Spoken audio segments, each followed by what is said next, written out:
பாகம் 13. சத்தியவதியின் பேத்திகள் மருமகள்கள். தெற்கு ஹஸ்தினாபுரத்தில் யமுனை நதிக்கரையில் யாதவர் குழு செழிப்பான மதுரை நகரை ஆண்டு வந்தது.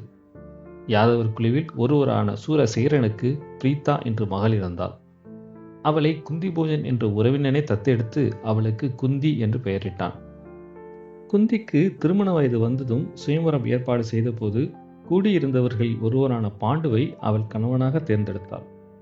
கிட்டத்தட்ட அதே நேரத்தில் காந்தாரா நாட்டு இளவரசி காந்தாரியை அஸ்தினாபுரத்துக்கு அழைந்து வந்தபோது திருதராஷ்டிரனுக்கு மனம் முடித்தார்கள். அப்போதுதான் அவளுக்கு பார்வையற்ற ஒருவரை திருமணம் செய்கிறோம் என்று தெரிந்தது. அதை அறிந்ததும் தன் கணவரைப் போலவே தானும் பார்வையற்று இருக்க தன் கண்களை திரையிட்டு கட்டிக்கொண்டாள். குந்தி மூலமாக ஒரு குழந்தையை பெற்றுக்கொள்ள இயலாத பாண்டுவுக்காக இரண்டாவதாக ஒரு மனைவியை விலை கொடுத்து வாங்கினார்கள். ஆனால் பாண்டுவால் குழந்தை பெற்றுக்கொள்ள முடியாது. பத்ராவின் அரசின் சல்யனின் சகோதரிதான் மாத்ரி. முதல் மனைவிக்கு பிள்ளை பேர் இல்லை என்று முடிவானதால் இரண்டாம் மனைவியை விலை கொடுத்து வாங்குவது வழக்கமாக இருந்தது. மூத்தவராக இருந்தும் திருதராஷ்டிரன் பார்வை இழந்தவராக பிறந்ததால் அவருக்கு அரியணை மறுக்கப்பட்டது. அதற்கு பதிலாக பாண்டு மன்னனானான். இந்த முடிவு திருதராஷ்டிரனை கொதிப்படைய செய்தது. அவனுக்கு சட்டம் தெரியும், ஆதலால் அவன் எதிர்ப்பை தெரிவிக்கவில்லை.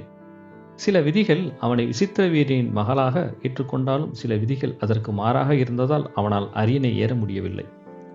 இரவில் தன் மனைவியுடன் படுத்திருக்கும் போது பார்வையற்ற திருதராஷ்டிரன் தன் மனைவியிடம், பாண்டுவுக்கு முன்னதாக நாம் விரைவாக ஒரு குழந்தையை பெற்றுக்கொள்வோம் காந்தாரி என்றான். அப்போதுதான் நாம் இழந்த இடத்தை அவன் உரிமையோடு அடைய முடியும் என்று கிசுகிசுத்தான். குறிப்பு: வேத சாஸ்திரத்தின்படி 8 வகைகளில் ஆணும் பெண்ணும் ஒன்றாக இணையலாம். காந்தாரியைப் போல் தானமாக ஒரு பெண் ஒரு ஆணின் தேவைக்காக கொடுக்கப்பட்டால் அது எல்லா உயிர் இனங்களுக்கும் தந்தையான பிரஜாபதி வழிமுறை. 2. ஒரு பெண்ணை விட அவள் தரும் வரதட்சணைக்காக அவள் ஏற்கப்பட்டால் அது சிருஷ்டி கர்த்தா பிரம்மாவின் வழிமுறை. 3. ஒரு தந்தைக்கு சேவை செய்ததால் கட்டணமாக கொடுக்கப்பட்டால் அது தேவர்களின் வழிமுறை. ஒரு பெண் ஒரு பசுவுடன் காளையுடனும் சடங்களுக்காகவே அளிக்கப்பட்டால் அது முனிவர்களின் வழிமுறை. 5.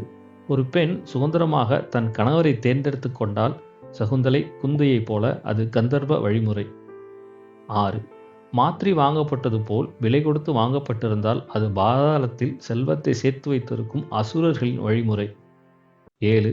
அம்பிகை அம்பாலிகையைப் போல கவர்ந்து செல்லப்பட்டிருந்தால் அது அரக்கர்களின் வழிமுறை. 8. ஒரு பெண் கற்பழிக்கப்பட்டால் அது பூத பிசாசிகளின் வழிமுறை. பாகம் 14. குந்தியின் குழந்தைகள். இரண்டாம் திருமணத்திற்கு சில நாட்களுக்கு பிறகு மாத்ரிக்கு தன் மூலம் ஒரு குழந்தையை பிறக்க இயலாது என்று தெரிந்து கொண்டு வேட்டையாடச் சென்றான் பாண்டு. வேட்டையாடி கொண்டிருந்த பாண்டுவின் அன்பு கலவில் இருந்த ஆண்மானை தாக்கியது. மான்களின் அருகில் வந்தபோதுதான் பாண்டுவுக்கு யதார்த்த நிலை புரிந்தது. அந்த ஆண்மான் கிண்டமா என்ற முனிவரும் அந்த பெண்மான் அவருடைய மனைவியும் ஆவார். தங்கள் மந்திர சக்தியால் தங்களை மிருகங்களாக மாற்றிக்கொண்டால் காட்டில் சுதந்திரமாக காதல் புரியலாம் என்று அப்படி உருவம் எடுத்திருந்தனர்.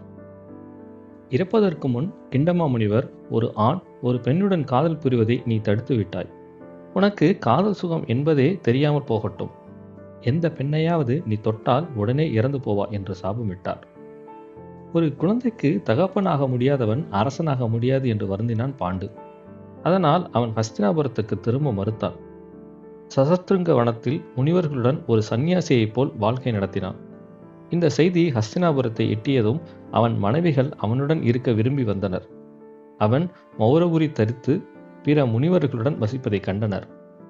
அவர்களிடம், நீங்கள் திரும்பி போய்விடுங்கள், நான் உங்களுக்கு கணவனாக இருக்க இயலாது என்றான். ஆனால் 2 மனைவிகளும் அங்கே இருக்கப் போவதாக அறிவித்தார்கள். இன்பத்திலும் துன்பத்திலும் மனைவி உடன் இருப்பதுதான் தர்மம் என்றனர். பாண்டு இல்லாததால் பார்வையிழந்த திருதராஷ்டிரனுக்கு ஆட்சி பீடத்தை கொடுத்தார் பீஷ்மர். பார்வையிழந்த அரசனும் கண்களை கட்டிக்கொண்ட அரசியுமாக ஹஸ்தினாபுரத்தை ஆண்டார்கள். சில மாதங்களுக்கு பிறகு திருதராஷ்டிரனின் மனைவி காந்தாரி கருத்தரித்து இருக்கிறாள் என்ற செய்தி பாண்டுவுக்கு கிடைத்தது. அது சோர்வையும் அளித்தது. ஆட்சி தனக்கு கிடைக்காமல் போனது மட்டுமல்ல, தான் இனி எந்த அரசகுமாரனுக்கும் தந்தையாக முடியாது என்பது சோர்வுக்கு காரணங்களாக இருந்தன. குந்தி கணவனை தேற்றினாள். ஒரு பெண் தான் விரும்பிய எந்த ஆணிடமும் போகலாம் என்ற காலம் இருந்தது. இது ஸ்வஸ்தகேது என்ற முனிவரை அச்சமடைய செய்தது. அதனால் ஸ்வஸ்தகேது ஒரு சட்டத்தை இயற்றினார். திருமணமான பெண் தன் கணவனுக்கு மட்டுமே சொந்தம். அப்போதுதான் குழந்தைகளுக்கு தங்கள் தந்தை யார் என்று தெரியும். பெண்கள் தங்கள் கணவர் மூலமே குழந்தை பெற முடியும். அப்படி கணவர் மூலமாக குழந்தை பெற முடியாமல் போனால் அவர்கள் தங்கள் கணவர் தேர்ந்தெடுக்கும் ஆணிடம் போகலாம்.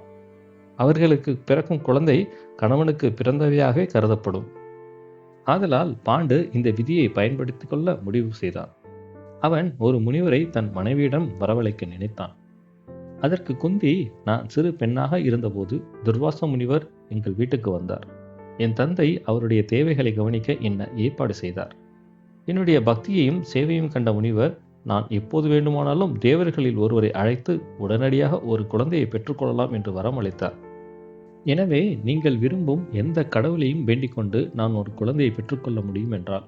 தான் ஏற்கனவே சூரியனை வேண்டிக் கொண்டு ஒரு குழந்தையை பெற்றதை குந்தி தன் கணவனிடம் கூறவில்லை. தன் நற்பெயரை காப்பாற்றிக் கொள்ள அந்த குழந்தையை ஒரு கூடைக்குள் வைத்து ஒரு நதியில் விட்டுவிட்டாள் என்றதை மறைத்துவிட்டாள். குந்தி சொன்னதை கேட்டு பாண்டுவுக்கு மகிழ்ச்சியாக இருந்தது. உடனே தர்மத்தின் தலைவனான யமனை அழை என்றார். குந்தி மந்திரத்தை பயன்படுத்தி அவனிடமிருந்து ஒரு குழந்தையை பெற்றெடுத்தாள். அவன்தான் யுதிஷ்டன். மனிதர்களில் யோக்கியமானவன் அவன். பின்னர் பாண்டு வாயுவை அழைக்கச் சொன்னார். ஏனென்றால் அவர் எல்லாரை விடமும் மிகவும் சக்தி படைத்தவர், அனுமானின் தந்தை. அப்படி பிறந்தவன் தான் பீமன். அவன் மிகுந்த பலசாலியாக இருந்தான். குந்தி பின்னர் தேவர்களின் தலைவனான இந்திரனை கூப்பிட்டார். அவனுக்கு பிறந்தவனே அர்ஜுனன். உலகிலேயே வில்வித்தையில் மிகவும் தேர்ந்தவனாக இடது மற்றும் வலது கையில் அம்பு எய்தக்கூடியவன். தன் கணவன் கூறாமல் தானாகவே குந்தி இந்திரனை வலிய அழைத்ததால் அர்ஜுனன் அவளுடைய தனிப்பட்ட அன்புக்கு பாத்திரமானான். அர்ஜுனன் பிறந்த பிறகு இன்னொரு தேவனை கூப்பிடு என்றார் பாண்டு. அதற்கு குந்தி, மாட்டேன், நான் 4 இருந்தாயிற்று. 5வதாக ஒருவரை அழைத்தால் என்னை வேசி என்று ஏசுவார்கள் என்றாள். குறிப்பு: தன்னையும் 3 தேவர்களையும் குந்தி குறிப்பிட்டாள் என்று எண்ணினான் பாண்டு. ஆனால் குந்தி சூரியனையும் சேர்த்துதான் குறிப்பிட்டாள். இந்த ரகசியத்தை அவள் யாரிடமும் சொல்லவில்லை. கணவன் குழந்தையை தர இயலாதவனாக இருக்கும் பட்சத்தில் ஒரு மனைவி 3 ஆண்கள் வரை மட்டுமே நாடலாம். ஆக ஒரு பெண் தன் வாழ்க்கையில் கணவன் உட்பட 4 பேரிடம் மட்டுமே போகலாம். 5வதாக ஆணிடம் சென்றால் அவளை வேசி என்பார்கள்.